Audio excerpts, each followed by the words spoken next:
I'm Owain Davies, the head teacher of Ysgol Dyffryn Conwy in Llanrwst, North Wales.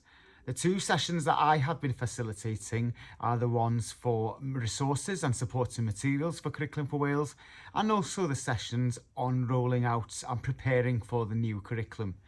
It was a useful opportunity to hear about all the good practice going on across Wales and also in my local area.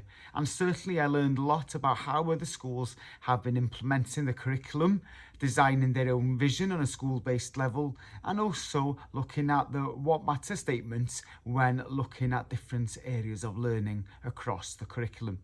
The resources session was also very useful, and similarly they provided an opportunity to have a good discussion around pedagogical principles and the effect of different resources on the curriculum for the future.